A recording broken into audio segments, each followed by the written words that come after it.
Outside the Beltway with John Fredericks. Talking to Americans outside of Washington, in the heartland, in our cities, and in our communities.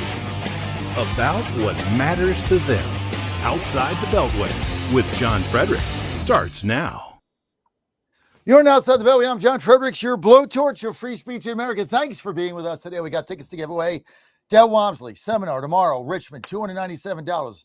1-year membership. Got one to give away. Got your name on it. Give me a call. 888-480-JOHN. 888-480-5646.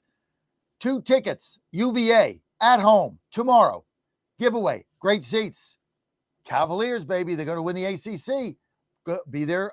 Go there. Be square. West Virginia University coming to us. First conference win under Rich Rod. 2 sets of pairs of tickets to give away. All you got to do is pick up the phone. 888-480-JOHN. 888-480-5646. Good to have you with us. Okay, let's get the phone lines. Oh, I love so many callers. You all must have missed me. I'm off one day, you missed me, but now we got Professor Klein's like the guy, right? He's my stand-in, baby. Let's go. Richmond, we got Larry in Rich Vegas. Line 2. Larry, you're live, bud. Good morning, John. Hey, Larry. Man, when you're pumped up, you're pumped up, buddy. You get me pumped up. It's an everyday occurrence, my friend. That's right. Hey, first of all, Mike and Chester, if you're still listening, brother, this is for you. Mega dittos. I've been preaching this about the Republican Party for 30 years, and that's why I left the Republican Party. I tried my best to be an influencer there and try to show them their ways, but they're cliques. When you have cliques, you're not going to do anything. And so I think having thought about the last couple of days of the election and what you just said this morning, and especially listening to Phil Klein yesterday, that was awesome.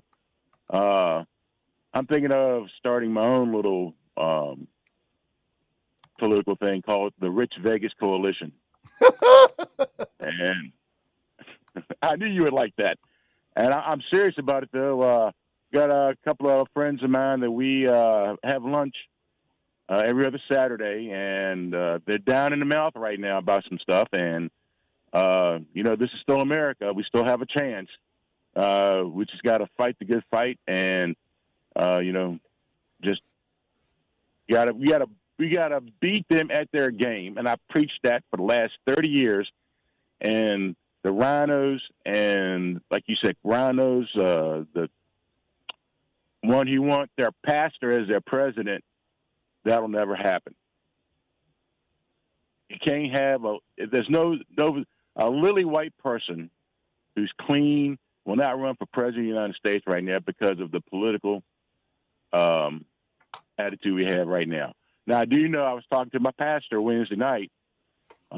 There's a group that's trying to get religious leaders, pastors of churches, to run for political office. There's nothing wrong with that.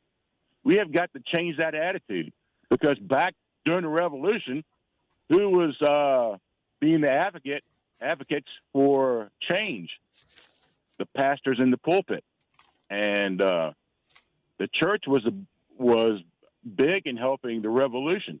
And we got to start our own new revolution now, the revolution of right. And because if we don't, God help us if AOC and Gavin Newsom become president of the United States. We need an antidote. That's what we need, and we got to double and triple down, and we need a Mandami on the right. That's what we need to do. This guy has usurped our populist movement with a communist agenda. And so we need to take it back with a capitalist agenda with the same outcome, but real. Mandami can't do any of the things he said. He can't do any of it because they'll run out of money in 6 months, and then the thing will go bankrupt, and then there's nothing, and Trump's not going to bail them out. They're done.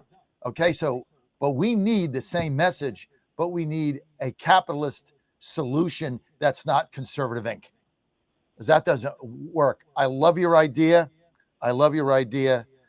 Rich Vegas. MAGA of Rich Vegas or something. But I tell you what, the Republican Party of Virginia is basically an empty suit. There is nothing there. It's like the the Wizard of Oz. It's like you open up the curtain. There's just nothing there. It's vacuous. It doesn't exist. Well, I knew there was the writing was on the wall when the Republican Governors Association, your boy Kemp, you had to beg, plead, and borrow to get him to put money into this race. If we'd had the same amount of money put in there, I believe it would have been tighter, or we would have won. I think if John Reed had the money Godzilla Hashmi had, he'd have won. He'd have beat her hands down. If he gave the money earlier, but like he did give the money, so I'm not going to blame Brian. He did give the money, and before Kemp took the RGA over, nobody ever gave us a dime. So he gave us $10 million, right? I mean, we got more money for Winsome Sears than the DGA got for Spamberger. So he gave the money, not his fault, but there was no party apparatus. And this nonsense that the RNC comes out with, we got lawyers and this and that. There was nothing because the Republican Party of Virginia had no infrastructure to implement what the RNC gave them. That's the problem. I mean, I was on the ground. There was nothing there except we had to rally people, and there was no get out the vote effort other than my bus tour. There was nothing else that I could see. Anyway, I got to go. Thank you. Thank you, Larry. Vic, Florida, line 4. Vic, you're live. Good thing you were in Florida.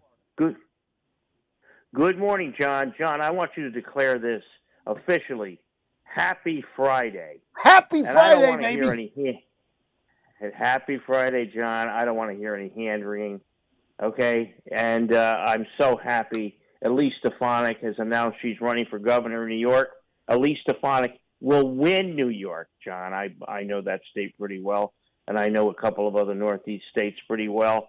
And that's good news. Elise will take New York, and we're going to put that little communist in New York City, Mamdani, in a box, okay? And he's going to be a spectacle for the whole country to look at.